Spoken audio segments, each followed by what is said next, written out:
Creer o no creer. He ahí el dilema. La hora del terror ha llegado. ¿Estás preparado? Comenzamos. Hola, buenas noches, Hola, buenas noches, queridos quiero escuchas. Yo soy Jay y bienvenidos a un episodio más de Quiero Creer Podcast. Esta noche vamos a explorar a quizás el monstruo más terrible y más peligroso que ha puesto un pie sobre la faz de la tierra. Hoy vamos a adentrarnos a conocer la psique y también los terribles actos, acciones y experimentos de quizás el ser más cruel que exista en el universo, el ser humano. Hoy hablaremos acerca de un terrible caso en el cual la crueldad se quedó sin adjetivos. Una pareja que decidió llevar el nivel de maldad a un nivel innombrable, causando terror, daño y sufrimiento a quizás los seres más inocentes de este planeta, que son los bebés. Gypsy nos va a hablar sobre esta historia titulada La casa de maternidad ideal, una historia 100% verídica y que además, como siempre lo he dicho, la verdad, la realidad, muchas veces supera a la ficción. Les aseguro que se van a quedar helados. Después el maestro Grimorio nos va a hablar acerca de los 10 experimentos más crueles realizados en seres humanos. Porque sí, el ser humano es quizás, seguramente, el único ser vivo en este planeta que es capaz de autodestruirse de la manera más cruel.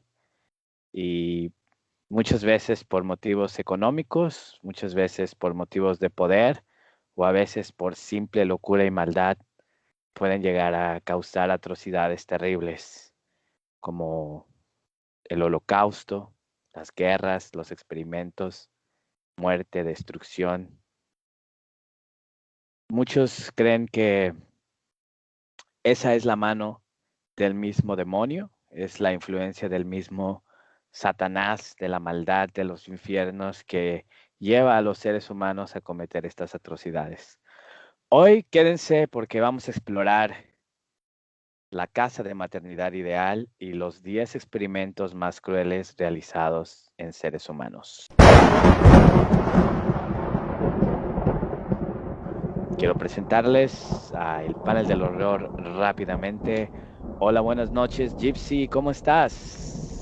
Hola Jay, muy buenas noches. Muy feliz de estar aquí otra vez en este podcast y muy feliz de saludarlos a todos. Y pues bueno, traigo un tema muy escabroso que sé que a nuestro auditor, a nuestra audiencia le va a gustar mucho y pues lista para comenzar. Les va a gustar y seguramente los va a aterrorizar, Gypsy. ¿Cómo te sentiste Así, tú al investigar este caso tan terrible de crueldad y maldad humana? pues muy mal porque a mí me encantan los niños. De hecho, yo soy maestra, entonces, pues me encontré con esta historia que siento que sí es digna de ser contada porque es una historia que no muchos saben. Sucedió en Canadá y es la verdad algo muy triste y como bien dijiste, pues desafortunadamente el ser humano es la peor de las criaturas sobre la tierra. Y de eso hablaré hoy. Sin duda, Gypsy, sin duda. Yo creo que así como el ser humano tiene un espíritu que puede ser amor, que puede ser bondad, también existe esa mano diabólica, esa mano siniestra que puede convertir a los seres humanos en monstruos. Así es, y en este caso literalmente fue la mano que meció la cuna, y no en un buen sentido.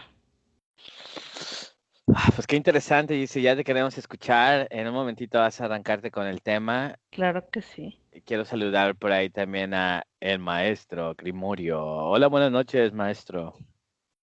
Hola, buenas noches, ¿cómo estamos? Pues contentísimos de escucharlo esta noche. Dígame, maestro, ¿qué le dio por investigar este tema de los 10 experimentos más crueles realizados en seres humanos? Mira, yo me gusta mucho leer, investigar y siempre estoy ahí papaloteando en el internet, ¿no? Y pues cada vez que veo temas interesantes los voy apartando. Entonces ahí voy teniendo un compendio así como que, bueno, de esto podemos hablar un domingo cualquiera. Y dije, bueno, hoy segundo domingo, principios de año, digo, después de hablar de las profecías de Nostradamus, digo, vamos a continuar con cosas así tétricas, escabrosas, en donde la realidad da más miedo que la ficción, ¿no? Así es, maestro, así es. Y seguramente estos experimentos fueron seleccionados por usted por su alto nivel de crueldad, ¿no? Mira, digamos que es un tema que a mí me encabrona. Como ser humano me ofende. Pero aquí entra la pregunta. ¿El fin justifica los medios? ¿Y hasta dónde tienen que morir unos para que vivan otros? Pues una pregunta para reflexionar, maestro, y seguramente después de escuchar esos 10 casos, esos 10 experimentos, nos va a dejar pensando en eso, maestro. Muchísimas gracias. Esperamos escuchar su participación en un momento. Y también quiero saludar a Sid. Hola, buenas noches, Sid. Hola, muy buenas noches. Aquí listo para escuchar unas, bueno, no tan buenas historias por lo que estoy escuchando, pero aquí estamos. Me refiero a no tan buenas historias en el sentido de que nos van a perturbar un poco. Yo creo que un bastante, Sid, como todos los días que presentamos el podcast. Y así como la semana pasada, si no han escuchado el podcast de la semana pasada, eh, Don Grimorio nos habla acerca de esos profecías, 7 profecías de Nostradamus para el 2021, que la verdad me dejaron choqueado y me dejaron muy desesperanzado para este año. Pero pues no hay más que estar preparados. Pero ahí sí también nos hizo un análisis de cómo estas profecías parecen ya estar alineándose para pasar en base a las noticias actuales y muy, muy interesante. Así que si no han escuchado ese podcast, se los recomiendo muchísimo. Pueden escucharlo y seguirnos en Facebook. Estamos en facebook.com/. Quiero creer podcast. Estamos también en YouTube, youtube.com/ Quiero creer podcast. Estamos en Spotify y en todas las demás plataformas de podcast como Quiero creer podcast. Así que pues estamos listísimos para arrancar con estas historias de terror que son reales, que son verídicas, que pasaron y que pues desafortunadamente si no aprendemos de la historia, estamos condenados a repetirla.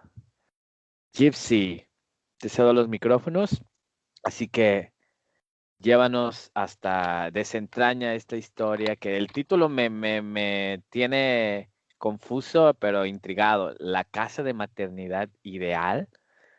Hmm. Así es, bueno, la maternidad supone ser, ser un momento de dulzura, esperanza y felicidad para todas las familias, ¿cierto? Especialmente para las mujeres. En esta ocasión les traigo esta historia, es como su nombre lo dice, sobre la maternidad. Esta historia tuvo lugar en Canadá hace algunos años. Eh, los personajes principales son Laila Cullen y William Peach Young. Bueno, vamos a empezar. Laila Gladys Cullen era hija de una familia que tenía fuertes lazos con la Iglesia Adventista del Séptimo Día. ¿Sí? Ella era una maestra en una escuela en Fox Point, en Nueva Escocia. Por otro lado, William era un ministro laico de la Iglesia Adventista del Séptimo Día en Nuevo Brunswick. Él era William Peach Young. Bueno, ellos se casan, ¿sí? Un poco antes de casarse, en 1923, William Young se graduó en el colegio como médico y era un médico evangelista. Él se consideraba un médico misionero que a su vez, se dedicaba a la difusión del evangelio a lo largo de toda la costa sur y al mismo tiempo a cuidar de los enfermos. Pues bueno, era una actividad bastante noble y por los dos lados, ¿no? Por un lado, pues se dedicaba a cuidar a los enfermos y a su vez se dedicaba, a llevar la palabra de Dios y esperanza, ¿no? ¿Qué mejor que eso en una persona? Bueno, ya después, en el año de 1927, los Young se trasladan a Chicago. William se graduó en la Escuela Nacional de Quiroprácticos. También en ese año, 1927, Laila, su esposa, se gradúa de la Escuela Nacional de Obstetricia y Matronas. ¿Sí? Aquí en México también le decimos comadronas. Bueno, entonces ellos se regresan a Nueva Escocia y en 1928 fundan el Sanatorio de la Vida y Salud. El eslogan que tenían era donde los enfermos se mejoran. Pues imagínense, ¿quién no iba a querer ser atendido en un lugar ahí? Pues donde les aseguraban que iban a restablecerse y mejorar su salud. Bueno, entonces era una casa, en realidad era una casa que ellos adaptaron como un sanatorio. Esta casa tenía 2 pisos y 4 recámaras y pues a duras penas se daban abasto para llegar a fin de mes, ¿no? Porque sí tenían bastante trabajo. Laila comienza trabajando aquí en el sanatorio como partera. Un año más tarde, pues debido a que tenían pues mucho trabajo, ¿verdad? Este sanatorio se convierte en la casa de maternidad ideal, especializándose en servicios de maternidad, donde atendían a madres solteras. Ojo, cambian el giro precisamente por eso, porque se dieron cuenta que había muchas chicas, ¿sí? Que al verse convertidas en madres solteras, buscaban algún lugar donde pudieran atenderlas, pero que fueran discretos, pues como ustedes saben, en aquellas épocas ser madre soltera era muy mal visto, ¿sí? Por la sociedad. Entonces ellos pues se dedicaron a atender ese nicho, ¿no? De las madres solteras, convirtiendo el sanatorio en la casa de la maternidad ideal. Bueno, el matrimonio Young era lo que garantizaba privacidad, discreción y evitaban a toda costa hacer publicidad, y también le ofrecían la promesa a estas jóvenes madres de que todo iba a ser con total discreción y no iba a haber chismes y nadie se iba a enterar de nada. Bueno, cuando las chicas llegaban tenían que pagar entre 100 y $500, por su estadía ahí. ¿Qué incluía? Incluía el alojamiento, la comida, el parto y también la adopción del bebé, sí, porque como eran madres solteras, ellas iban a dar a luz ahí y ellas iban a entregar a sus bebés a este matrimonio para que ellos se encargaran de darlos en adopción. Entonces, desafortunadamente había casos donde fallecían los bebés también. Eso también tenía un costo aparte y y ellos se encargaban de eso, ¿sí?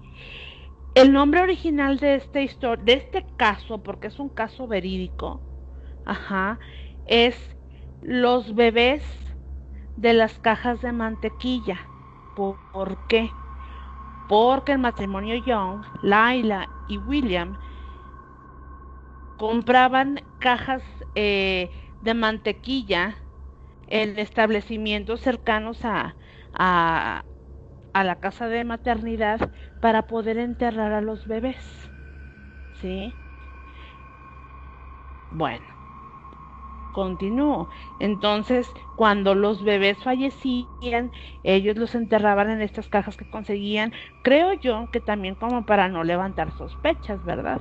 Porque desafortunadamente no eran pocos bebés que morían, ¿sí?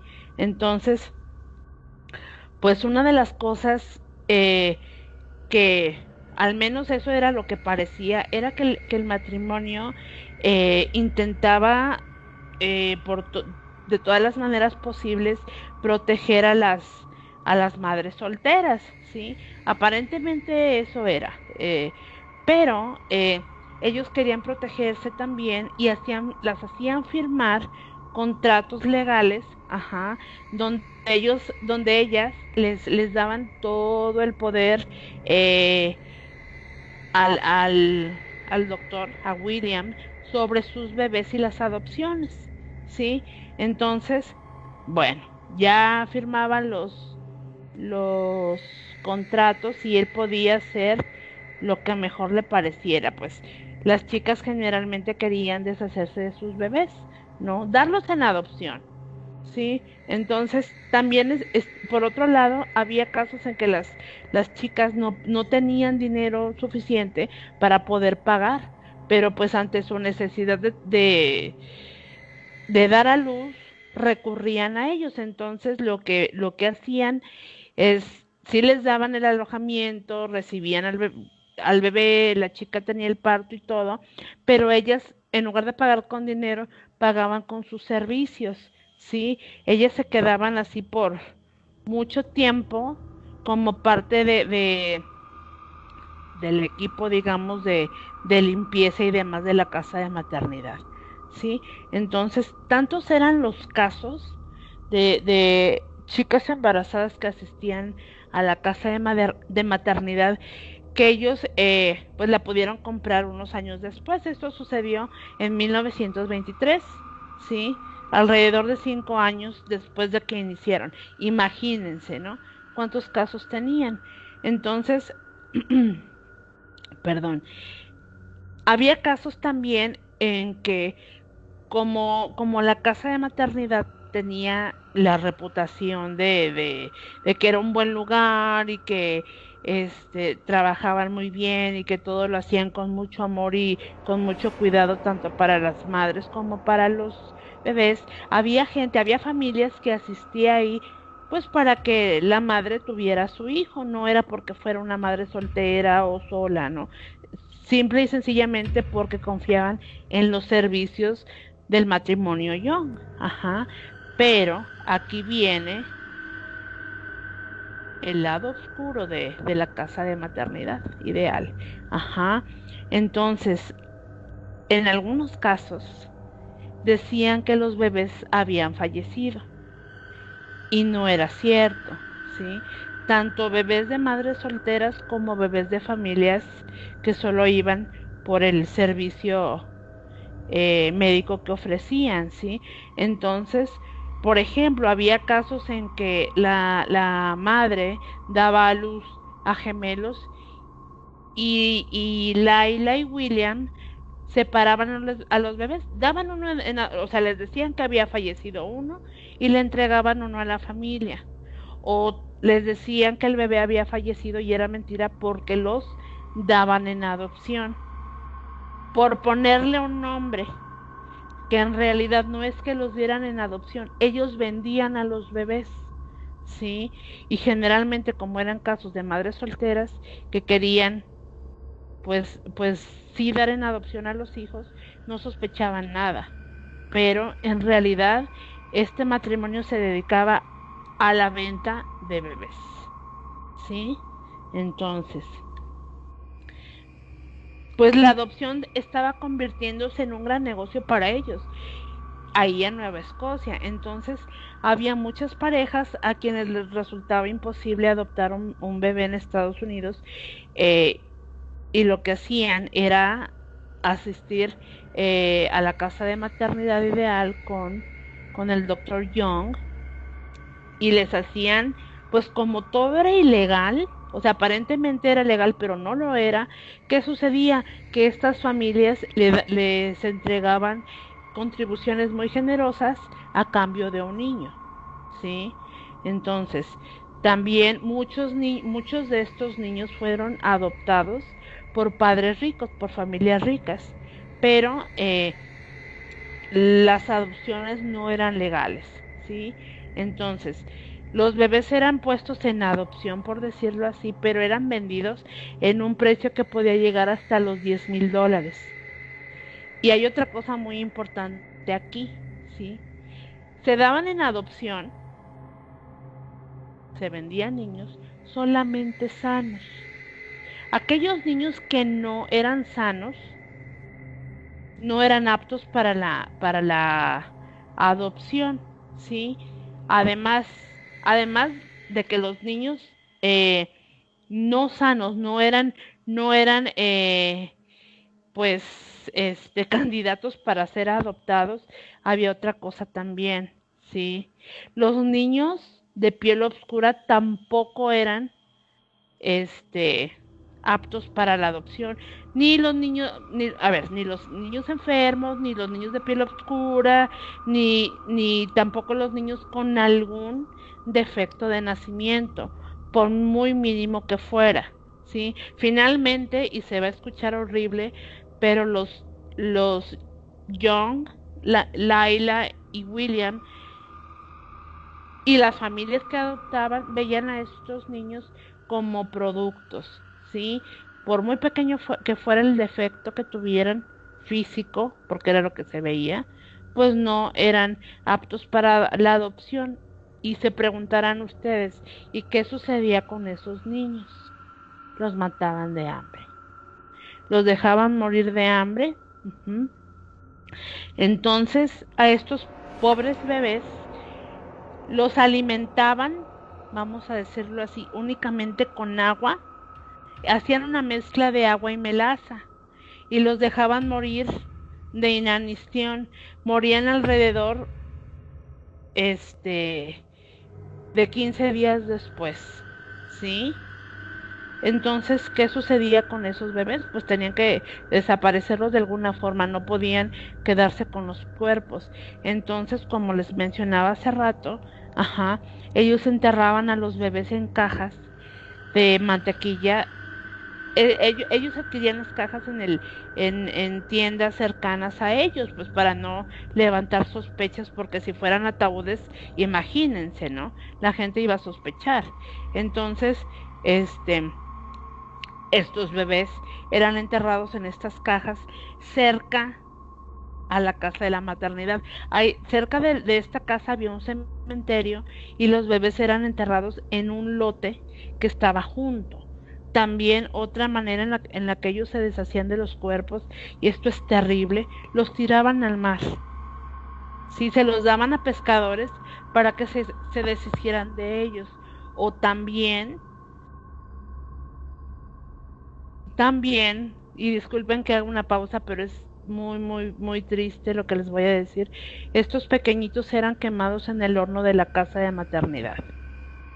Imagínense cuántos niños, o sea, cuántos partos atendían, y si los bebés nacían enfermos, con algún defecto, o eran niños de color, pues su final era terrible, ¿sí?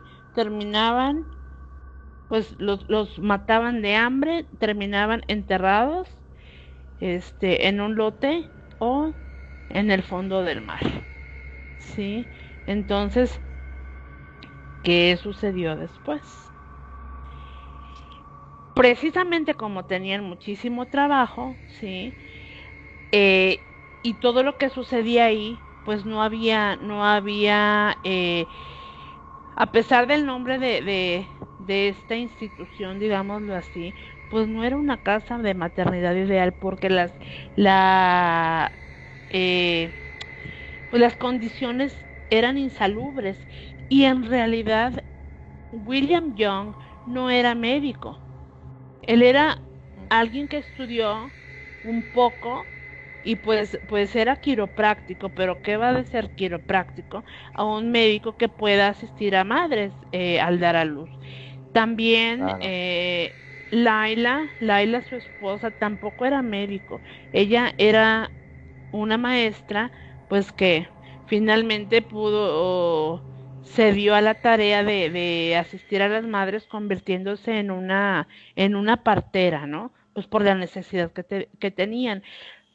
Todo esto lo rebasa y, y ellos se ven obligados a contratar enfermeras, ¿no? Para que los asistiera. Entonces, otra cosa muy importante es que generalmente cuando nacían gemelos, los separaban para quedarse con uno y darle, o sea, vender a uno y darle a los padres otro, ¿sí? Pero los padres no se enteraban, ¿sí? O si una madre daba a luz a un niño, si estaba sano, pues ellos querían venderlo, entonces también les decían que estaban muertos, que estaba muerto el bebé y ellas no se enteraban, ¿sí? Entonces ya a mediados de los años 40, ¿sí? Precisamente por todo el trabajo que tenían, pues ellos ya tenían pues una vida bastante holgada y tenían pues una situación económica muy buena, ¿no? Entonces, se estima que recaudaban $60,000 por año. Imagínense en aquellas épocas, ¿sí? Wow. Pues ellos hicieron su fortuna gracias a la venta de los bebés, ¿sí? Aparentemente muy buenos, muy religiosos. Esa es la cara que le daban al mundo, sobre todo a las chicas que necesitaban apoyo, ¿no? Tanto médico como moral, porque pues era un pecado terrible ser una madre soltera en aquellas épocas. Bueno, entonces, siguen ellos creando este buen nombre, ¿sí? Y ellos expandieron su casa para acomodar a más jóvenes embarazadas. Más adelante, más adelante, pues ellos siguen dedicándose a lo mismo, siguen obteniendo mucho más dinero y pues agrandan la clínica, ya para esta época ya tienen 14 habitaciones, 9 guarderías y todo súper bien, ¿no? Y ellos vivían una vida cómoda, sin hipotecas ni nada. Todo era miel sobre hojuelas para ellos y pues atendiendo a las chicas y ganando mucho dinero pues a expensas de la venta de los bebés. Ya en 1933 sucede algo, ¿sí? ¿Qué es lo que sucedió? Que el Partido Liberal llegó al poder y el doctor Frank Roy Davis fue nombrado para dirigir la Oficina de Salud Pública. Pero ¿qué creen? Este doctor, el doctor Davis, él había escuchado muchos rumores sobre la casa de maternidad ideal y él se da la tarea, sí, de investigar porque él había escuchado sobre las muertes de muchos recién nacidos, ajá, desde hacía mucho tiempo. Entonces ya al tener él este cargo, pues él podía hacer algo, ¿no? Entonces, este, precisamente por eso como dicen por ahí, para queriendo tapar el sol, el matrimonio Young contrata una enfermera certificada, ¿sí? Entonces, quisieron engañar a la gente, pero pues no se pudo, ¿no? Entonces, aunque tenían a esta enfermera registrada, pues la casa seguía funcionando sin una licencia, porque ellos no eran aptos para eso, ¿no? Entonces ya después, bueno, la casa funcionó así, sin una licencia y bajo todas estas condiciones insalubres durante 17 años. Ya el 4 de marzo de 1936, ellos fueron acusados de cargos de homicidio, de 2 cargos de homicidio, debido a la muerte de una joven y de su bebé, ¿sí? Pero gracias a sus amistades y conocidos, porque ellos eran muy queridos ahí en la comunidad donde vivían, y también tenían amistades que tenían poder. Ellos ganaron el caso, sí. Entonces ganan el juicio, que duró 3 días y no pasó nada.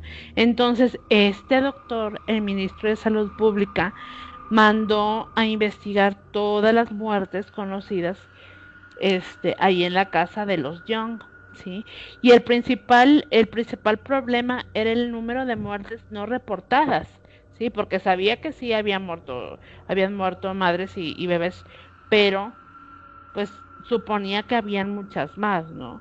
Entonces, él estaba a cargo de esta investigación y, perdón, hubo algo muy importante. Un empleado de ellos, que se llamaba Glenn Shatford, admitió haber enterrado entre 100 y 125 bebés en el lote que yo les decía, ajá, que resultó ser propiedad de los padres de Laila, que estaba junto al cementerio adventista, ¿sí? También encontraron el cuerpo de un niño no identificado que yació 5 días en el cobertizo de herramientas de los Young antes de ser enterrado.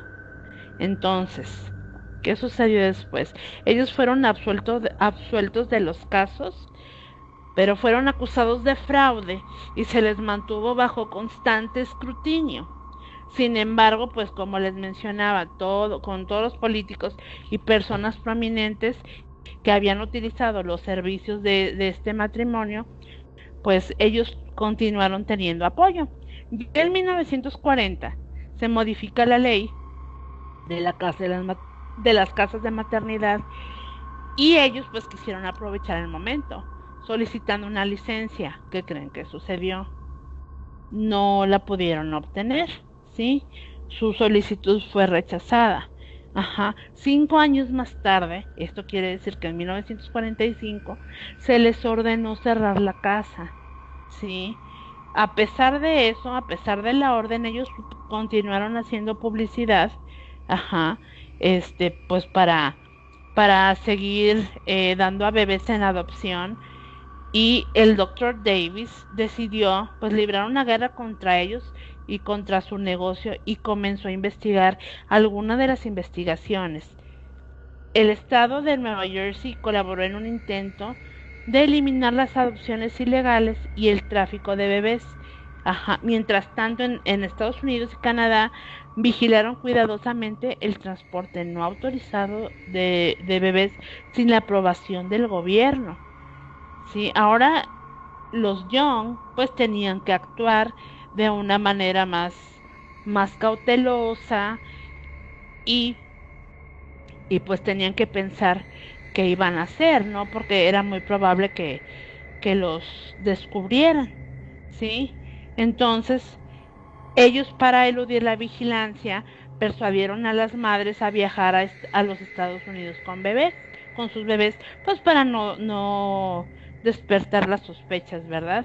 Bueno, ya después de muchas apariciones en corte, numerosos cargos y multas que tuvieron ellos que pagar, finalmente ellos cerraron la casa de maternidad el 17 de noviembre de 1945. Ahora la intención que ellos tenían era convertir esa casa en un hotel, ¿sí? Pero hubo un gran número de artículos desfavorables en los periódicos sobre los Young, pues que llamaron la atención, ¿no? Entonces ellos pues trataron de demandar por difamación porque los estaban perjudicando, pero perdieron el caso, ¿sí? Sus problemas legales continuaron y eventualmente, pues, pues ya todo el mundo supo, lo que ellos hacían y arruinó la buena reputación que el matrimonio Young tenía, ¿sí?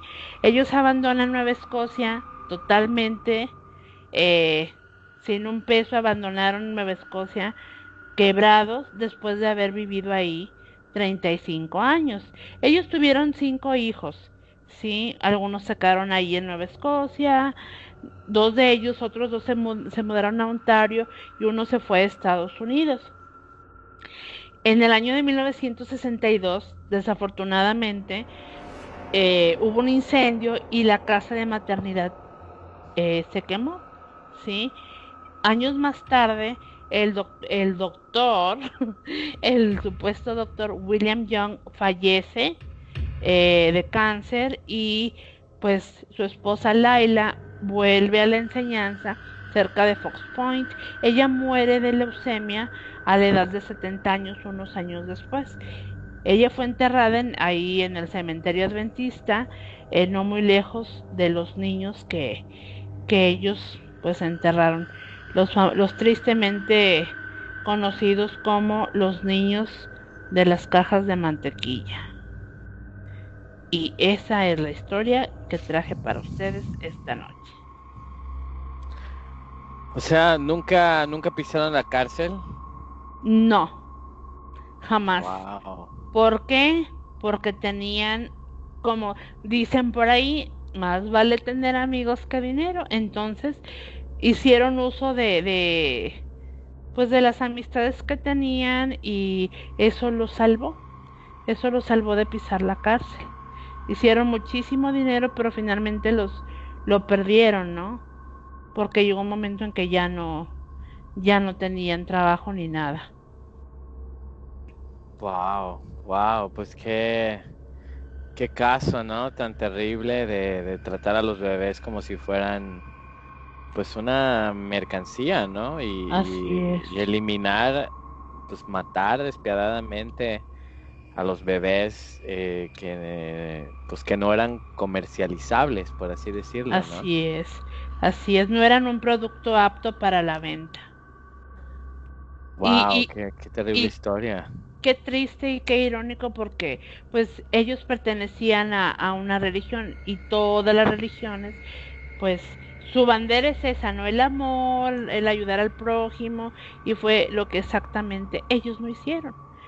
¿Sí? Ellos lo usaron como un estandarte para poder cometer estos crímenes atroces, tanto la venta de los niños como los asesinatos, porque las dos son cosas terribles. Si bien por un lado, o sea, hubo niños a quienes no mataron, pero los separaron de sus familias, aunque hubo muchas madres que sí querían dar a sus hijos en adopción, ¿no? Pero aún así es algo terrible. Terrible, Jeffsy, terrible. Y de hecho aquí en México, dices que esto pasó En Canadá. en Canadá, pero en los años me dijiste 1920 y tantos, ¿no? 1930 y tantos. 30 y tantos. Fíjate que Sí, aquí en México pasó un caso similar y más o menos contemporáneo de ese caso, por ahí de los 1930. Fíjate qué curioso. Aquí en México fue el caso de la ogresa de la colonia Roma. ya. Esta es Felicita Sánchez Aguillón, Ajá. probablemente una de las asesinas seriales más temidas de la historia en México. También conocida como, también tiene un apodo impresionante, también conocida como la trituradora de angelitos. Ay, no, qué horror. Sí, también también en los medios la conoció aparte de ese nombre como la descuartizadora de la colonia Roma o No, todavía pues igual de fuerte o más la espantacigüeñas.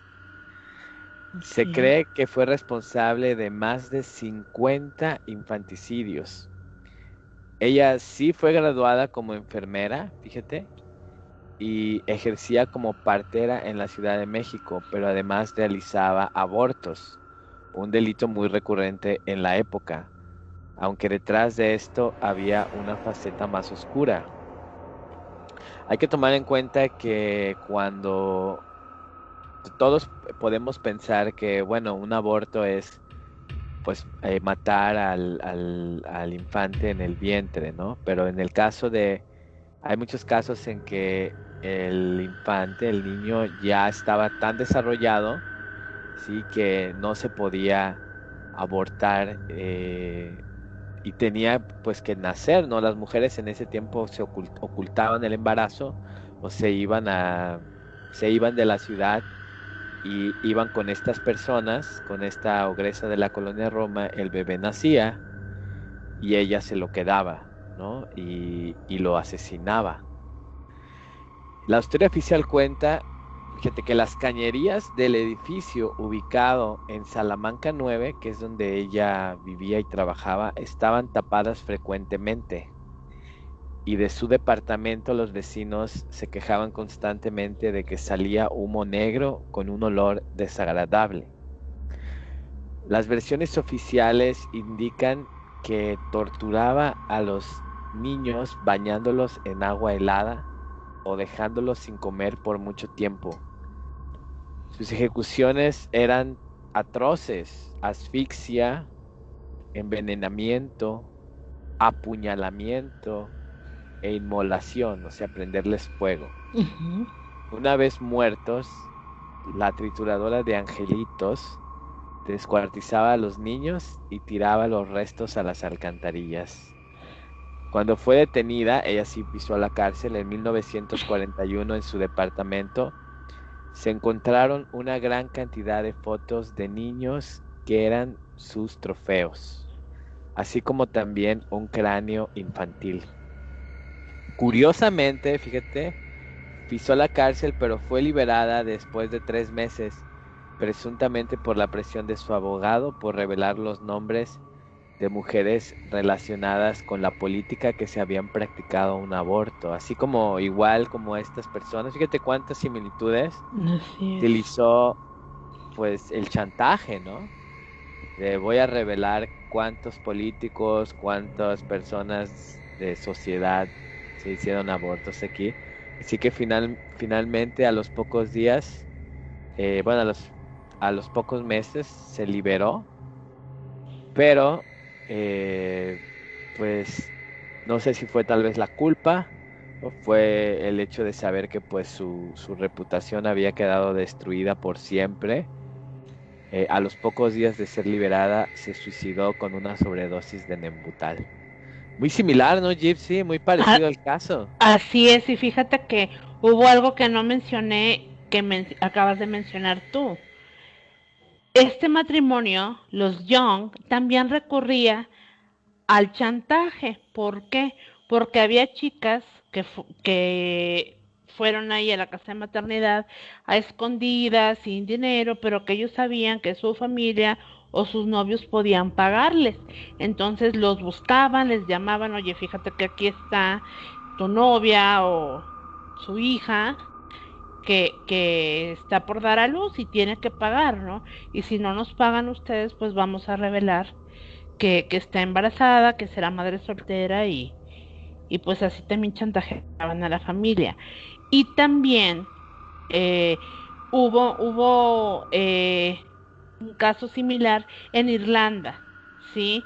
Ustedes saben que Irlanda ha sido un país católico pues prácticamente desde siempre y también por cuestiones de la religión, sí, siempre ha sido muy mal visto el que una mujer sea madre soltera. Allá no eran casas de maternidad como esta, sino que había internados, entre comillas, para chicas, ¿sí? Pero en realidad no eran internados para que ellas se educaran, ¿no? Eran internados donde eh, ingresaban a mujeres, ¿sí? Que por X o Y habían quedado embarazadas, no importaba la manera, pero el chiste era que ellas iban a ser madres solteras, podían haber sido prostitutas, jóvenes, hijas de familia que habían sido abusadas, ¿sí? Y no importaba porque para ellos, para la sociedad irlandesa, ellas eran, y así lo dice el texto, mujeres caídas. Eran mujeres caídas ante la sociedad. ¿Por qué? Porque ellas habían quedado embarazadas antes del matrimonio, ¿sí? Y aquí viene una cosa todavía peor. ¿Por qué? Porque las internaban sin su consentimiento. Los bebés ni siquiera eran dados en adopción, eran asesinados, eran enterrados ahí mismo en el monasterio, ¿sí? Y aparte de todo, estas chicas eran abusadas sexualmente por sacerdotes, ¿sí? Y las monjas sabían absolutamente todo. Incluso ellas preparaban a las chicas para el momento en que iban a ser abusadas por los sacerdotes. Wow. Es algo espantoso. Sí, inclusive Miss Lucifer comentó hace un tiempo sobre la situación sobre este lugar en Orizaba donde había unos Ajá. túneles, ¿no? Debajo de un claustro, se me fue el nombre del claustro, pero hay un claustro en Orizaba donde los túneles conectan Ujú. con varias partes de la ciudad, ¿no? Y donde supuestamente los padres se escabullían por estos túneles para meterse al claustro de las monjas y tener relaciones con ellas, ¿no? Así es, y ese es como que algo, no quiero decir que suceda con todas las monjas y todos los sacerdotes, pero sí es algo muy común que eh, en los claustros, ajá, encuentren cadáveres de bebés enterrados ahí mismo, porque ellas al tener relaciones con consensuadas o no con los sacerdotes, pues eventualmente algunas de ellas quedaban embarazadas, pero ¿cómo iba a estar una monja embarazada, no? Entonces tenían que buscar la manera de no dejar ningún rastro, ninguna evidencia, y desafortunadamente se practicaban abortos ahí y enterraban a los bebés ahí mismo para que nadie supiera nada. Sí. Del caso que les estoy hablando de Irlanda, hay una película, se llama Las Hermanas de la Magdalena. Es una película muy, muy buena. Les sugiero, queridos I Want to Believers, que si tienen la oportunidad o les interesa esta historia, la vean. Está en internet, se llama Las Hermanas de la Magdalena. También de la historia que les conté, del caso que les conté hace un ratito, los bebés de las cajas de mantequilla. Existe un libro con el mismo nombre y existe una película con el mismo nombre.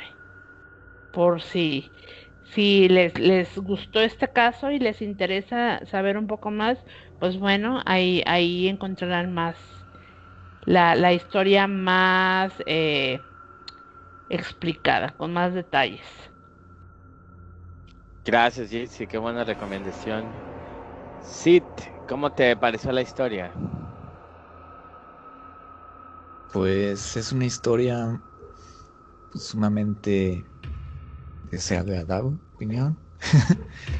Mm. El pensar que, bueno, nosotros como humanos tenemos la sensación de que este tipo de personas pagan, ¿no? Por los delitos que cometen, pero no siempre es así, ¿no? Siempre hay algunas personas que se salen con la suya, como en el caso de los Young.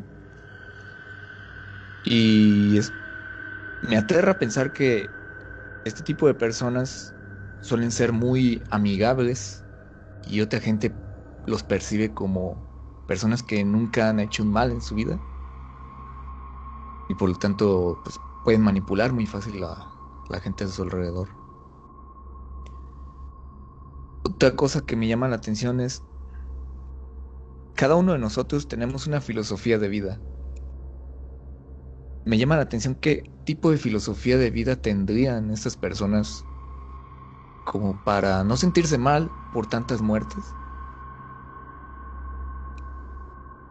Yo imagino que en el caso de la trituradora de angelitos, siento que ella misma se veía como alguien que estaba haciendo un bien a la humanidad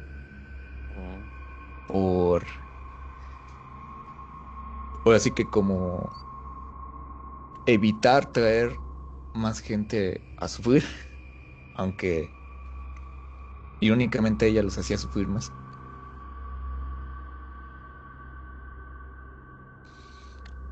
Sí, sí, sí, la verdad es que hay muchas ironías, como tú bien lo dices, Sid, y también ese shock en...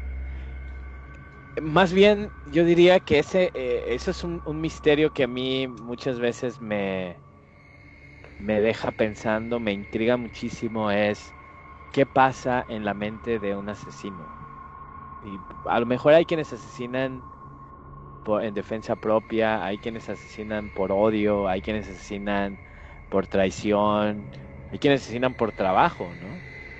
Eh, y bueno, en esos casos, pues muchas veces es un impulso animal, un impulso una especie de instinto que traemos como parte de la evolución, que es el instinto de matar o morir o de la se puede decir la supervivencia del más fuerte, pero lo que realmente me impacta son los asesinos seriales, que son los asesinos que lo hacen una y otra y otra y otra vez, y lo hacen como, se dice que el asesino serial es quien tiene un periodo de cool down o así como de mata y de ahí vuelve a su vida normal. Y como que empieza a perder esa adrenalina se empieza a vaciar esa barrita de muerte, y cuando la barrita se vacía va y comete otro asesinato y después otro asesinato, ¿no? Entonces, ¿qué pasa? ¿Cómo funciona la mente de esos asesinos seriales? Para mí siempre ha sido una incógnita, porque yo creo que yo desde mi punto, desde mi mente, quiero pensar yo pues a cierto punto cuerdo, ¿no? O que no tengo ese problema, no lo puedo comprender. Pero pues es un misterio para mí cómo funciona la mente del asesino serial. No sé si eso a ti también sí te intriga. ¿Qué pasa dentro de su cabeza? ¿Qué sienten que tienen que volverlo a hacer? ¿Y qué sienten que les da el derecho? ¿Y dónde está el remordimiento? ¿Y dónde está esos valores humanos, ¿no? Sí, así es. Eh, También me intriga las respuestas que ellos dan.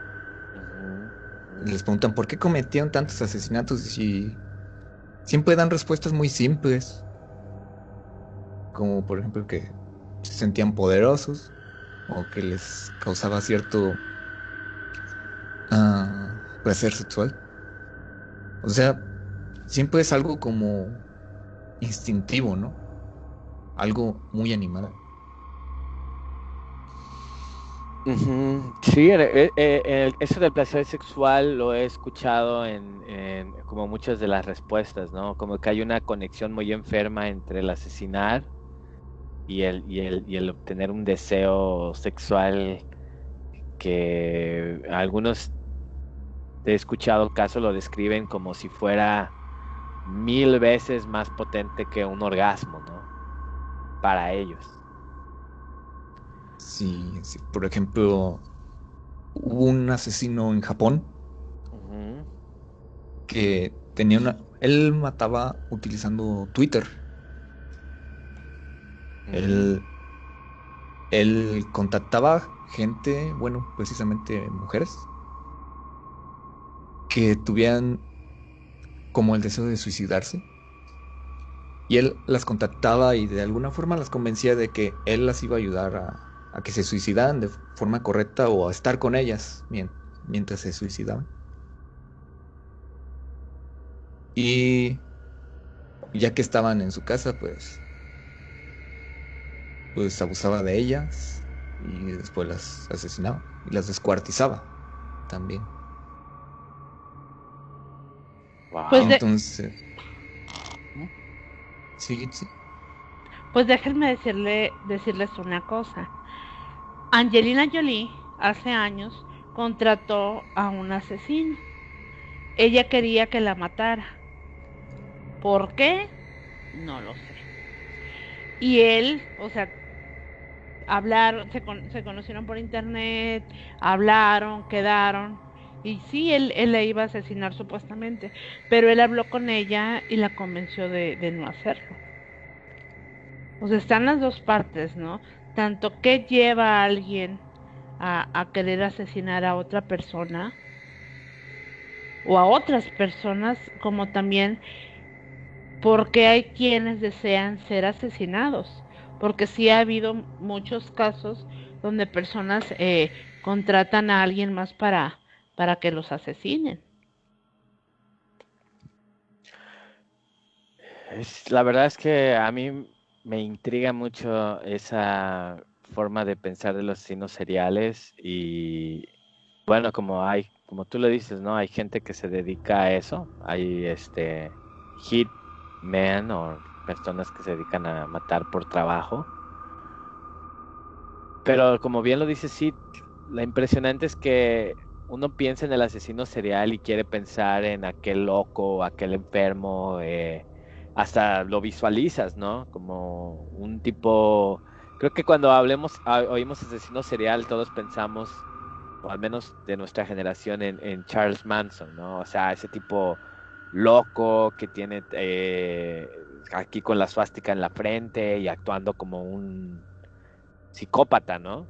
Entonces, pero no son así, o sea, muchas veces los asesinos son las personas que viven al lado de nosotros, ¿no? O sea, Así con es. los que tratamos todos los días.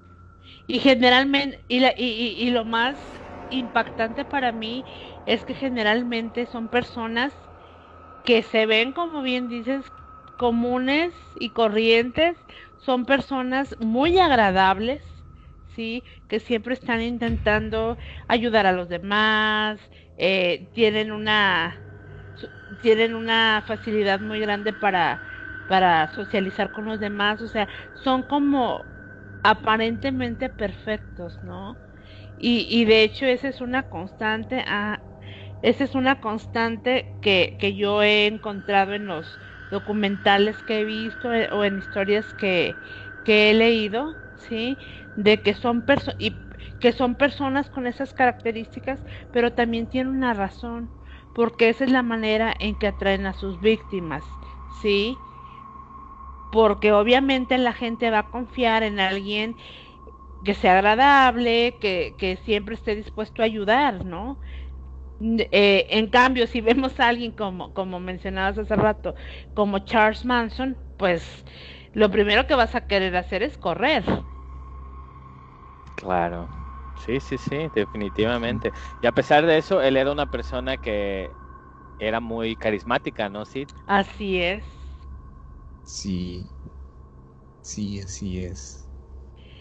No sé si alguna vez han visto una película. Ay, no, ahorita olvidé el nombre de la película, pero creo que se llama El Ángel Malvado. Los protagonistas son Macaulay Culkin y Elijah Wood cuando ellos eran niños.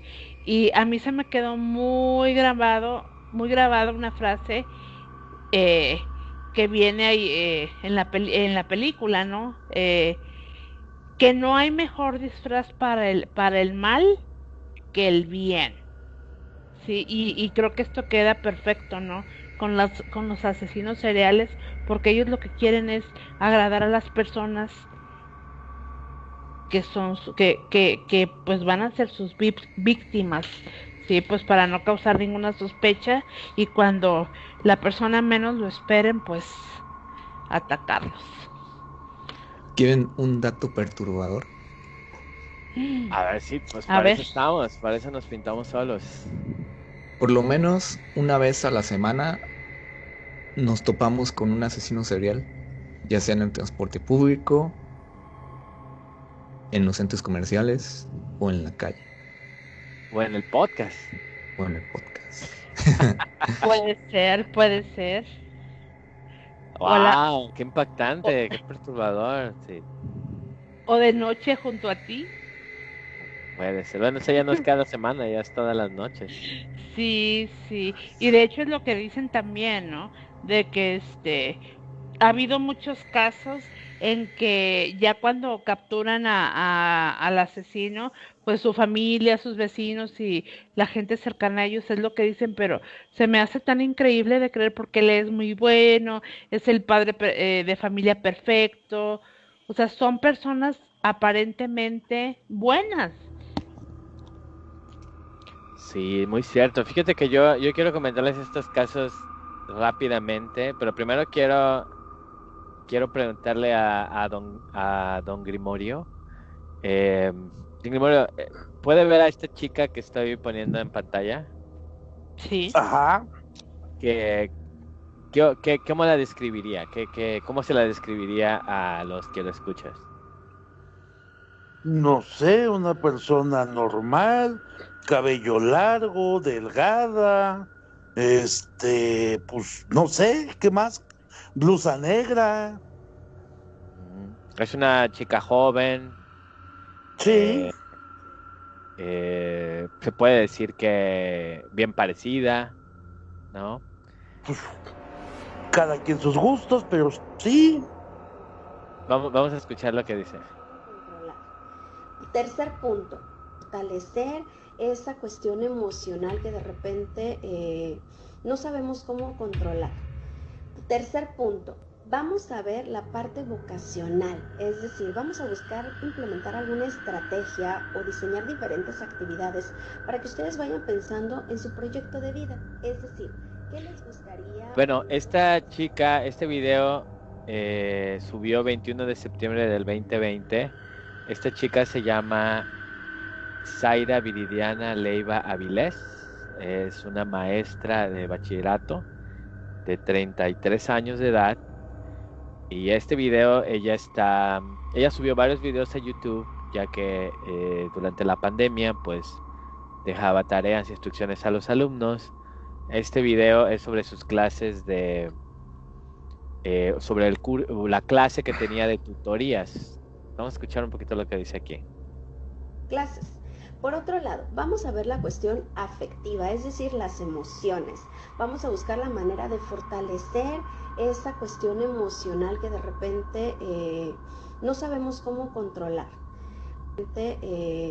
No sabemos cómo controlar. Emocional que de repente no sabemos cómo controlar. Aquí la vemos que está diciéndole a los chicos cuáles son las partes que van a ver en esta clase con ella. Y habla en el principio del video habla de que, bueno, van a ver la cuestión vocacional para irlos encaminando hacia sus carreras, la permanencia para que puedan terminar el bachillerato, etcétera, y habla de esta cuestión afectiva, ¿no? Emocional, de cómo manejar y lidiar con sus emociones.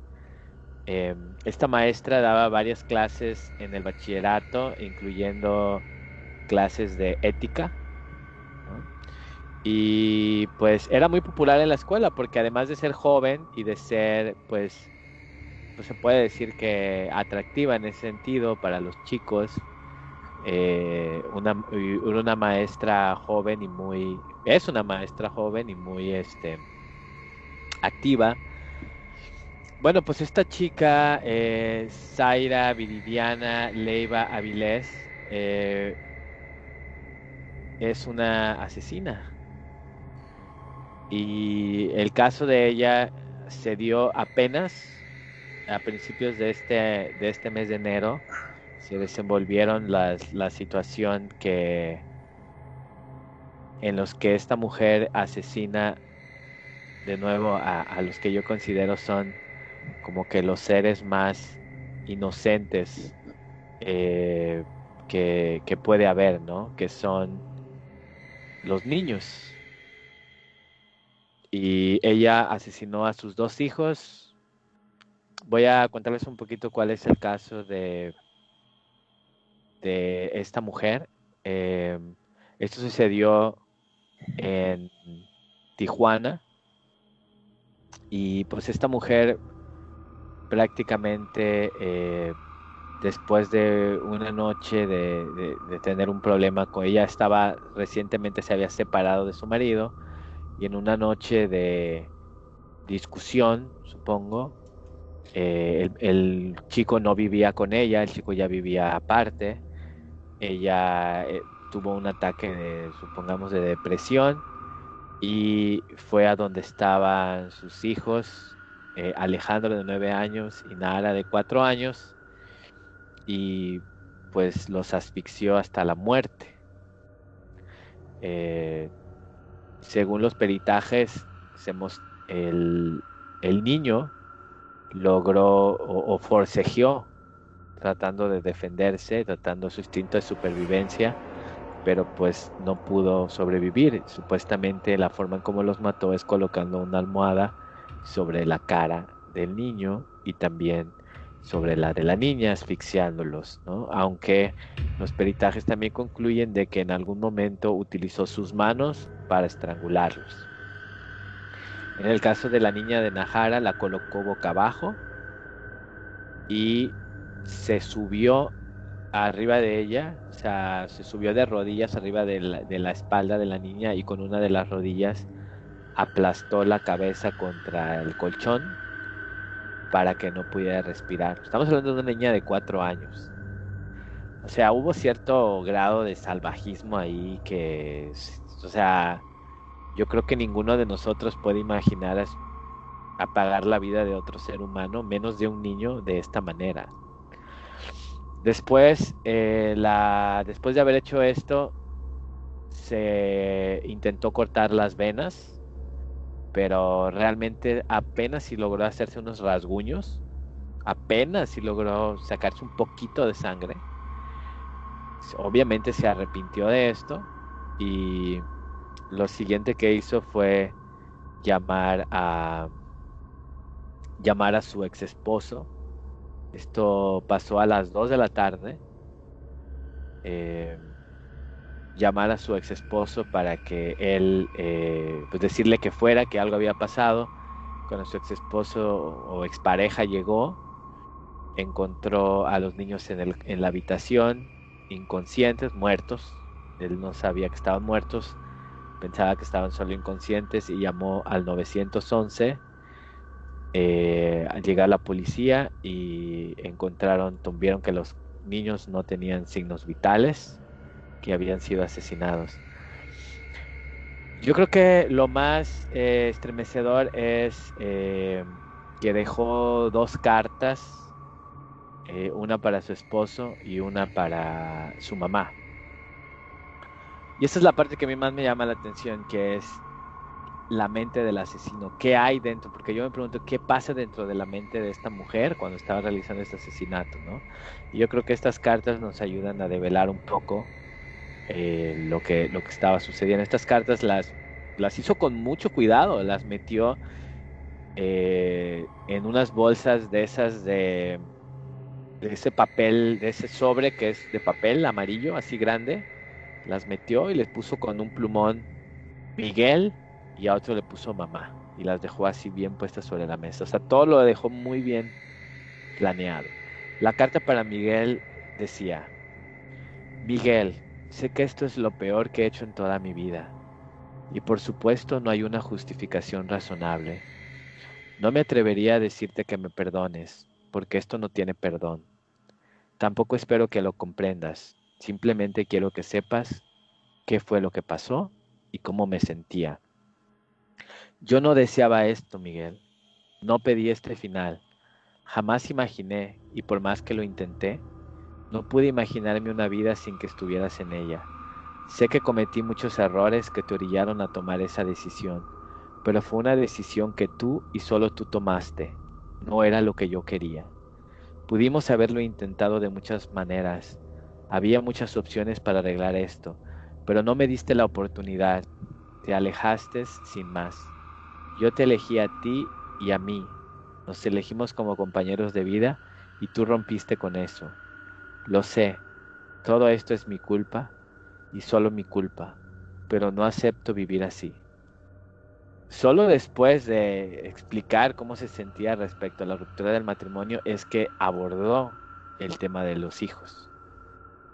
Y sé que fui egoísta y cruel a lo que le hice a mis hijos, pero no podía irme sin ellos. Son mis hijos y los necesitaba conmigo. Y ambos sabemos muy en el fondo que estarán mejor conmigo, a donde sea que vayamos. Intenté pensar e imaginarme una vida donde te los llevabas a tu casa y no sabía cómo lidiar con eso. Y aunque los niños lo estaban tomando con calma, la verdad es que la niña todos los días me preguntaba cuándo se iba a venir mi papi. Y eso me dolía hasta el alma. Alejandro siempre me decía, extraño a papá. Yo simplemente no toleraba imaginarme tener que escuchar esto todo el tiempo. O peor, que me reclamaran porque sé que en algún momento vas a dejar de llamarlos. En algún momento vas a dejar de irlos a ver. Tarde o temprano eso iba a pasar y ellos me lo iban a reclamar. Ellos iban a dejar de ser tu prioridad y poco a poco los ibas a abandonar a ellos también. En su carta también dice, no se lo pude decir a nadie, ni siquiera a mi mamá. No me atrevía a decir que fracasé en el matrimonio y que fui yo quien te orillé a alejarte. Por favor, no te enojes ni reclames nada a mi mamá o a algún miembro de la familia. Nadie sabía nada. La única culpable aquí soy yo. Nadie sabía nada. Y en la larga carta la mujer justifica.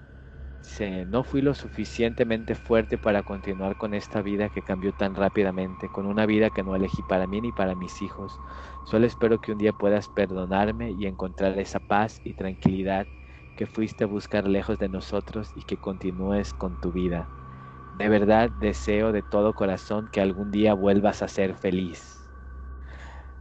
Al terminar la carta, anexó la información de sus cuentas bancarias, incluso las contraseñas de Netflix y Disney Plus comercial. Habla también de sus ahorros. Dice, lo tenía apartado para construir, pero obviamente ya no se necesitará para eso.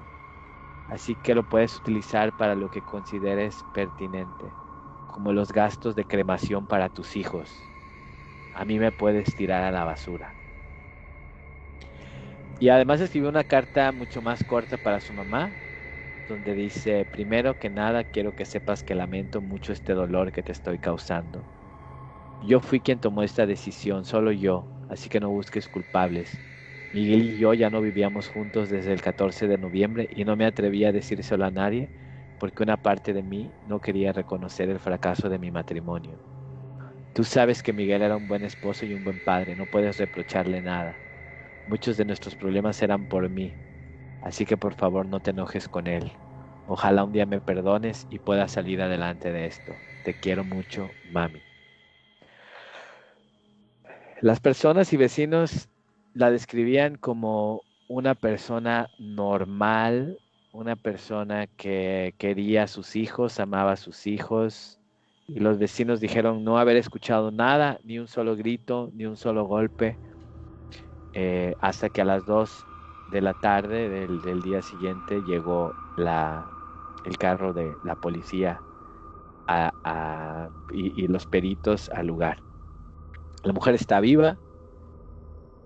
La mujer dice que no podía soportar dejar a sus hijos y que se los iba a llevar con ella, pero lo que hizo fue matarlos y ella pues no tuvo el valor para quitarse la vida, ¿no? O sea, un caso pues que no podemos encajonarlo dentro de los asesinos seriales, pero ¿qué pasa dentro de la mente de un asesino? Y también, ¿será que todos tenemos un switch en el cual si lo apretamos o si alguien o en alguna situación como que le mueve el switch, podemos todos volvernos asesinos y caer en una situación como esta? Ese es un caso que a mí me conmocionó mucho, y es reciente. Hay otro también que es el caso de este personaje, el conocido como el monstruo de Toluca, Óscar García Guzmán, quien en este caso sí es un verdadero asesino en serie.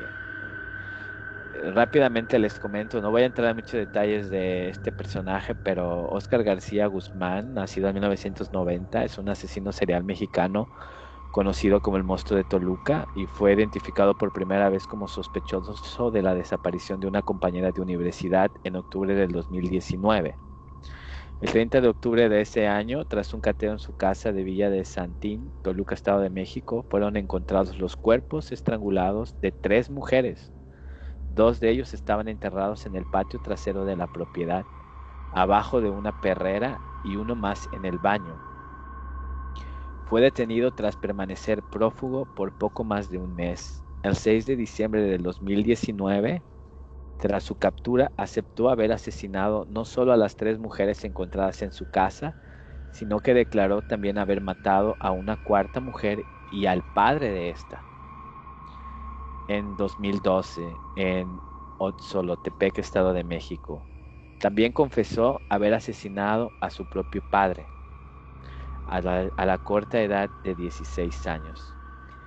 Y puede ser considerado como un asesino hedonista motivado por el control, organizado y sedentario. Entre las características de esta persona es que está obsesionado con las artes marciales. Aguas, don Grimorio, porque yo sé que a usted también le gusta eso. Y tenía un profundo amor por los animales. Él tenía... se sabe poco de su vida. Se cree que tal vez sufrió violencia doméstica de niño. Y a diferencia de los asesinos de la teoría de que los asesinos seriales tienden a matar o torturar animales de niño, él tuvo un tremendo interés y apego por los animales. En el momento de su captura tenía como mascotas 2 perros y un gato. Y era conocido por ser un protector, o él se consideraba a sí mismo como un protector de los animales. Y quienes lo han analizado dicen que tiene características psicópata, narcisista, y es ávido de atención. Entre sus aficiones, esta es la parte más oscura, él le gustaba el Krav Maga, disciplina que practicó activamente al menos por 4 años, y llegó a ser instructor de Krav Maga. Le gustaba el death metal y estaba muy metido en las ondas del satanismo y del ocultismo. Y además era se puede decir, admirador de los asesinos seriales, a quienes admiraba por su inteligencia. Bueno, este chico que mató a su propio padre, mató a varias mujeres, posteaba durante el tiempo que estuvo prófugo, posteaba en Facebook cómo mató a las mujeres, posteaba, obviamente buscaba la atención de la policía hasta que fue capturado. Y uno piensa que estos asesinos vienen de una familia o que fueron hechos en la infancia, ¿no? A lo mejor maltratados por el padre, maltratados por la madre, no sé, abusados. Y hay la parte más tétrica de esto, que a la vez es tétrico, pero al mismo tiempo es pues desgarrador. Es un audio en el que él habla con su mamá desde la cárcel. Y en este audio pues se ven esas 2 partes de la historia. Se ve la personalidad de él, bien la personalidad de la mamá. Entonces sí me gustaría que escucharan este audio de esta persona y pudieran pues determinar o escuchar de su propia voz lo que él hizo y cómo se expresa él, pero también que puedan escuchar a su mamá y al final me gustaría que me dijeran si consideran que cuál es el perfil que pueden ver de la mamá y de él. A mí la verdad el audio me pareció muy impactante, así que se los voy a compartir ahora.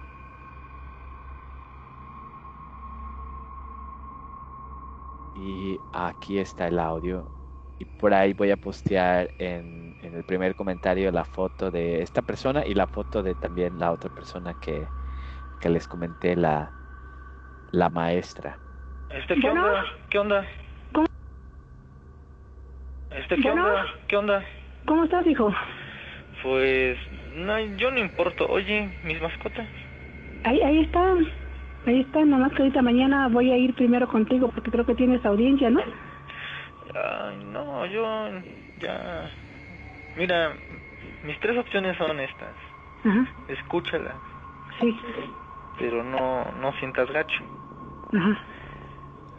Hay de 3 sopas, o me matan, o me suicido, o muero aquí de viejo, pero es lo único que hay para mí, ¿va? Ay, hijo. Es lo que hay. Ujú. O sea, no, lo acepto, o sea, fue lo que le dije, fue lo que le dije al detective cuando me entregué. Le dije, mira, yo nomás quería que mis mascotas estuviesen bien. Si mis mascotas están chidas, de mí que sea lo que sea. Pero tenía la duda de que fue de, como ya no te he visto, no sé si te enseñaron la grabación y todo, o sea, todo lo que dije, pues sí es neta. O sea, no, ¿para qué te miento? O sea, ¿para qué te choreo? O sea, sí, yo maté a papá, yo maté a la Ay, hijo. hermana de tu novio, pero... O sea, yo también entiendo si pues no me quieren ver, ¿no? O sea, sí lo entiendo. Digo, sí me la estoy pasando gacho, pero pues, o sea, es lo que es. No, pues también soy un asesino, tampoco es como para que me la esté pasando chido, ¿no? Pero, o sea, si te llegas a enterar que ya me pasó, tú tranquila, tú ni me entierres, ya que sea de mí lo que sea, ¿va? Pero ustedes, tú no, tú chida, tú... Ay, Y hijo. aparte ya no quería que les... Ya ves que me contaste que los fueron a levantar para buscarme y todo. Ajá. Pues ya no quería que tuvieran broncas por mí, y menos tú, ¿no? Entonces, era eso, nomás quería saber que, pues si ya estás bien, si ya no los acosan, si ya no nada. No, ya nada, yo ahorita ya me dio todo el apoyo, tengo el apoyo de la PROCO, tengo el apoyo de la Fiscalía, no tengo, ahorita nada, ya nada más platiqué con la de los perros y ya nada más voy a ir a verlos para que ya... ¿Quién es la de los perros? Pues ahorita, Bueno, voy a ir a mis buscarlos. perros. ¿Mande? Mis perros, ¿quién los tiene? Ahorita me dijeron que tienen al Gronda hasta allá, no me acuerdo en qué, ¿cómo dicen? Donde cuidan perros, pues. ¿Pero está lejos? No sé, porque voy a ir, pero mañana voy contigo y el miércoles voy, ya tomos también, ya me los enseñaron también los perros. ¿Te marcó la abogada que me tocó? No, mañana voy a ir a conocerlos, por eso quiero ir a mañana temprano, porque dice que a las 10:30 va a ser tu audiencia, entonces quiero ir con ella para presentarme y para ver qué vamos a platicar, qué me va a decir, porque también para ver cómo van a hacer, quiero tramitar las visitas, para irte a ver, tus cosas, que te voy a decir. No quiero que me hagas así, no manches. Pero no estás golpeado nada. ¿Golpeado? No, y si me golpean, no te preocupes, no pasa nada. Si te llegan a decir que se suicidó en la celda, no pasa nada. Si te llegan a decir que lo descuartizaron, no pasa nada. No, hijo, no me digas sigue eso, con no me tu digas. vida. Mira, es lo que puede pasar aquí. Es lo que me puede pasar aquí. Y lo acepto. ¿Estás en una celda, estás con todo o estás solo? Ahorita por el proceso estoy solo, pero pues es tarde que temprano que me van a mandar donde están todos y ahí sí voy a saber lo que es bueno. Pero no importa, no, tú no te preocupes, tú sigue con tu vida. O sea, lo acepto, o sea, tampoco te voy a decir que me arrepiento, no. Nadie me va a quitar lo que hice ni a golpes. Entonces, no, tú relax, jefa, ya, aliviánate. Sí, no, yo quiero verte mañana, de todos modos voy a ir a ver si puedo. Oye, tenía una duda, digo, no sé cómo está aquí, pero no me podrías traer cosas de higiene personal, ya si no te dejan pasarlas, pues ya. Sí, ¿cómo qué te llevo? A ver, dime. Papel de baño, jabón, shampoo, cepillo de dientes, gel, que en las audiencias me dio de la porquería, cremas, ese tipo de cosas. Todo, si quieres lo compro mañana temprano y ya te lo llevo porque voy. Si te dejan pasarlo, no, ya no sé, pero ropa, porque... ¿Ropa qué te llevo de ropa? No, pants azul, chamarra azul que no tenga cuerdas, y no sé si me puedes comprar unos tenis que no tengan agujeta. A ver, tenis sin agujeta, pants que no tenga la agujeta cuerda arriba en la sudadera, ¿no? Voy. Chamarras sin agujetas, playera, unos calzones. O sudaderas. Un par de todo, es lo único que necesito, no, mi existencia no necesita más, un par de todo. Bueno, entonces pero en serio, no quiero que vengas a verme seguido, o sea, ya... Mira, me la van a dejar caer bonita. Ahorita nada más me están sentenciando por lo de Jessica, pero ya me están investigando las 5 anteriores, entonces no, ya de aquí ya no salgo, en ataúd nada más. Entonces tú tranquilo. No, yo estoy relax. Ya te dije que yo acepto lo que sea que me pase, ¿no? Entonces pues bueno, fue mi única llamada que tenía, ya la quemé. Qué bueno que estás bien. Y pues a ver si ya te puedo ver mañana, ¿no? Y ya... Sí, mañana primero ya estoy llegando muy temprano, te digo, porque va a ser a las 10:30, investigué, me voy de aquí a las 8, voy para ir a ver, voy a ir con mi abogado para checar todos los detalles y checar todo lo que tengo que hacer ahí para que yo esté pendiente, porque no sé nada, como nunca he pisado, quiero saber ya cómo... me tengo que ir, te cuidas. Hijo, te quiero mucho, yo también te quiero mucho. Chale, a ver, tú me haces sentir más, a todos que me quieres. Yo siempre te he querido, hijo, y te voy a querer siempre, y lo he dicho. A mí me importa lo que haya pasado, yo siempre te voy a querer, es mi hijo, y te voy a querer siempre. Escúchalo, siempre. Pues sale, pues te dejo, ¿va? Papacito. Y de todos modos, mañana, primeramente, Dios, allá te caigo, ¿va? Te cuidas, bye. Sí, órale, papi, cuídate. Pues ahí está, fuerte, impactante el audio. Gypsy, ¿qué opinas? Pues déjame te digo, Jay, que yo ya había escuchado este audio y es impactante, desgarrador. Y fíjate que, híjole, a mí la actitud de este muchacho hasta cierto punto la entiendo, pues de que pues ya lo hice, ya que obviamente es una manera de pensar muy fría de él, pero pues sabe que todo lo que hizo va a tener una consecuencia. Yo lo que no entiendo es cómo su mamá está tan tranquila. Es como si como por lo que platican que lo va a ir a ver al siguiente día y a llevarle las cosas, es como si estuviera hablando con su hijo que está no sé, en un campamento y le va a ir a llevar cosas que necesita y ya, como si no estuviera en una situación tan delicada, ¿no? O sea, ¿qué los llevó a tener ambos esas actitudes? Para empezar, él cómo fue capaz de asesinar a su propio padre, y por la manera en que platica, y él lo dijo, él no está arrepentido de nada. ¿Qué tuvo que haber pasado para llegar a ese punto, no? Igual con su madre, ¿por qué ella está como tan relajada, si se pudiera decir? No sé. Es como si fuera algo normal.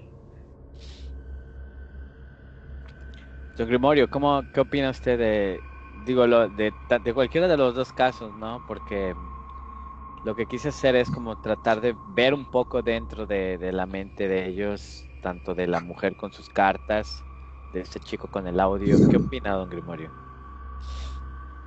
Pues mira, en el caso de él ya hay una aceptación de pues ya lo que vengan, o sea, ahora sí que como se dijera literalmente, vulgarmente en mi pueblo, ya la tengo adentro, muévete que no hay de otra. La culpa, el cargo. Lo que tú quieras. En el caso de ella es un problema de aceptación. como que no le termina de caer el 20 de lo que es su hijo, ¿no? Y pues bueno, el amor de las madres así es. Claro. Muy cierto, el amor de las madres así es incondicional. Sid, ¿qué opinas de estos dos casos? Pues aparentemente antes de que cometieran todo esto eran personas muy normales y creo que podría ser que cometieron estos homicidios por la teoría que tiene Dale Carnegie en su libro Cómo hacer amigos e influir sobre las personas.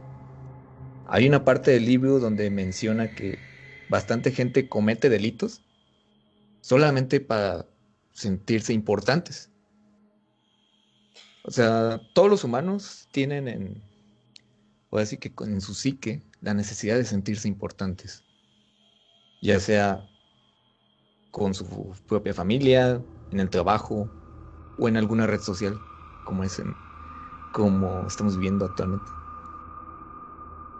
Del Carnegie lo que decía es que lo primero que hacían los delincuentes era que pedían un periódico para ver la noticia donde salían ellos.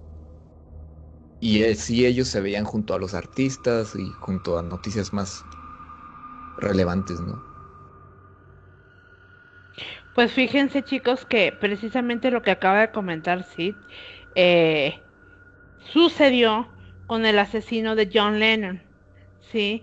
Él reveló cuando, después de haberlo asesinado y que lo capturaron, que esa era su única razón, ¿sí? Que él mató a John Lennon únicamente para ser más famoso que él. Imagínense qué enfermo es eso. Arrebatarle la vida a una persona solamente por fama. Y mala fama, que es peor.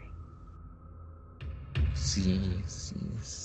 Es que nosotros como humanos estamos muy, así que, bueno, como lo explica del Carnegie, es que tenemos mucha hambre de ser reconocidos por algo que hayamos hecho. Y hay ciertas personas que de por sí ya están rozando el límite de la sanidad y que no tienen ese reconocimiento o que lo tienen y luego se los quitan.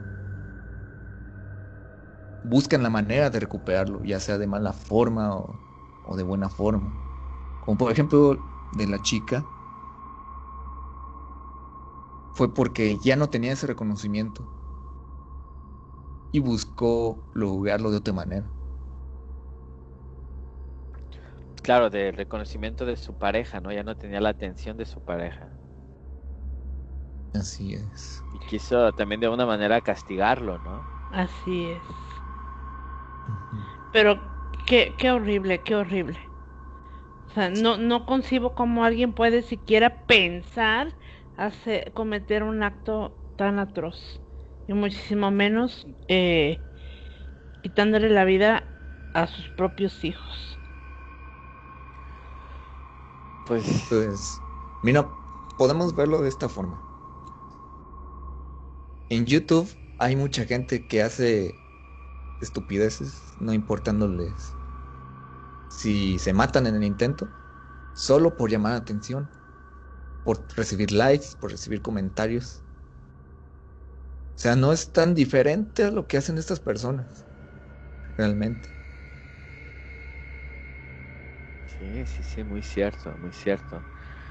Y también es complejo, sí, porque si bien es cierto que hay quienes lo hacen por esta cuestión de conocimiento, atención, también hay personas, como tú lo dices, lo describiste al principio, que obtienen este placer sexual, hay quienes obtienen esta sensación de control, hay quienes obtienen la sensación de sentirse de dioses, de tener el control sobre la vida y la muerte. Creo que hay una gran variedad de razones, ¿no? Por la cual, o situaciones internas que pueden llevar a las personas a cometer estos actos, ¿no? Sí. Sí, así es. A mí me gustaría, cerrar este tema de los asesinos con la poesía de un asesino. Te quise como nunca hubiera querido quererte. Lo que hice fue solo acercarte a tu lecho de muerte. Me da pena decir esto, pero tú firmaste el contrato. Te dije que si te ibas, era para siempre. No me persigue el remordimiento. No siento culpa. Solo cumplí con mi parte del trato. Yo siempre fui un caballero. Tú siempre mi princesa. No me costó ejecutarte, ni me invadió la tristeza. Me dolió que te fueras y te olvidaras de nosotros. Decidiste partir viéndome a los ojos y en alto la frente. Yo afirmé que te amaría hasta el día de tu muerte, y eso fue lo que hice. Prefiero ser un asesino que un mentiroso.